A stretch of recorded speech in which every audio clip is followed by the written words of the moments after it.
It's Tom Meyer, Superintendent of Bellevue Community School District in Bellevue, Iowa, coming you with this week's Believe in the Blue update.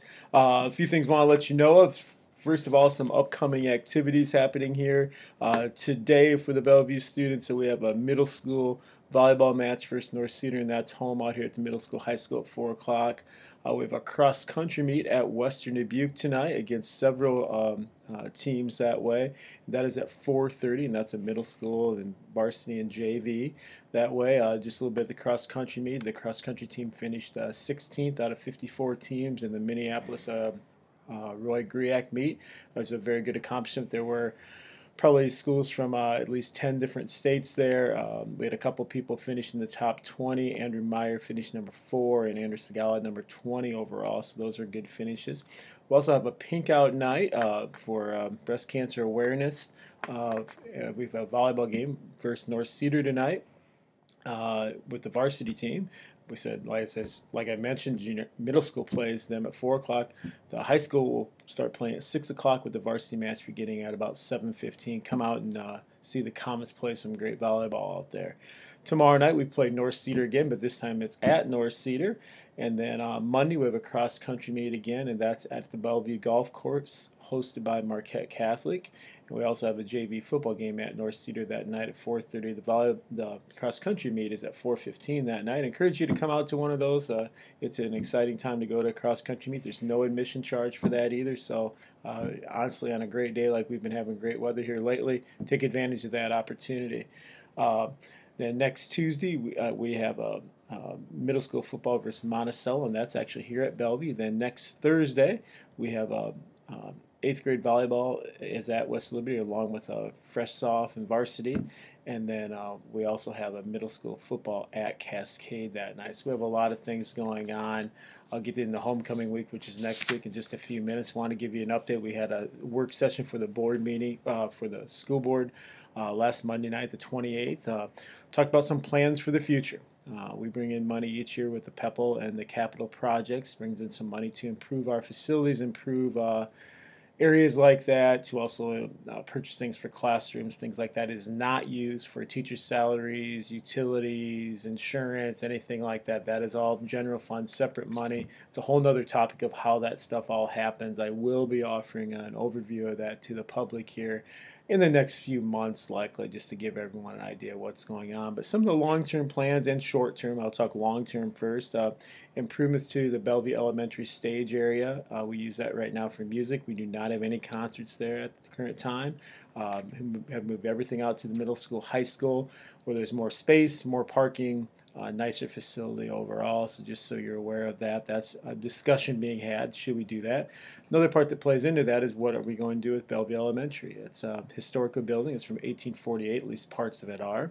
How long is it going to continue to run? How efficient is it? Those are conversations that the board is having. We are looking at some possibilities of potentially building a new elementary. Now, that is just conversation. That is, you did not hear it here that we are building a new elementary. That is not the case. We're just exploring those opportunities. So I just want to make sure everyone's aware of that. That way, a lot of things have to happen. For one thing, there'd be a bond issue for that. So we're just exploring some ideas and things like that of what we could do. We also talked about the BOAG building. Currently, we do not use that building. It's a shed. It's old. Just didn't feel that it was the best learning space for our students. We will still use it for small engines in the port area, in the garage area, which is not the classroom area. It's a different section of the room. Just so you know, that's out by the bus barn. So we talked about those things. We talked about the aspect of land acquisition potentially or eventually for the district here, of what we would do with that if that would be the case. Some of those other things that go with the whole thing are funding and the historical restoration of the current elementary. There's a historical presence with that building. There's a history with that building, obviously, of being historical, and what would happen with that building. So looking at some different things there and have some ideas that way. We also have a facilities committee that will meet about that in the near future again, and just in general plans for the future. They met last year, and we will meet again this year. We had probably about 4 meetings last year with the entire committee. That broke off after a little while in the Cole Park committee as well, but just so we kind of have an idea. Some short-term plans, though. Middle school locker repair. We have middle school lockers that are having some issues. They've been having issues. We've been fixing them as they go. Probably looking at putting all new replacement parts on them, locking mechanisms themselves, probably throughout this school year, but mainly next summer for the beginning of next school year. Also look at the high school restrooms where most people use for when we have events in the main gym. That is where people go. They are not in bad shape by any means, but they need to be larger, frankly. So we're looking at possibly expanding them out just a little bit that way into the room next door, which would not have a huge effect. Talked briefly about solar panels and solar energy, but doing some different things with that, just looking at that as a possibility. Some educational goals, which is what we're all here for. We're looking at our sixth grade scores, maybe the structure of our sixth grade or structure of our middle school as a whole. What could be improved? What are other schools doing? What are other schools showing as successful things are doing? Frankly, we're doing a lot of same things other schools are doing. Many districts are having sixth grade scores on the Iowa assessments that are lower than what people would want. I think one thing to always recognize is where are kids ending up by the time they get to 11th grade, that final year when they take the Iowa assessments. Our students this year in math scored right around 90, and in the 90% proficiency rate, along with in the area of reading or literacy. So we are making progress. We just have a little dip there. Part of it could be coming to a new building. Part of it could be coming to a new building, plus having several different teachers throughout the day. How can we consolidate those things down possibly and do some different things? Or some things we're going to be looking at and probably we'll be asking for some input. Speaking of input, we'll be having a community survey coming out here in the next week.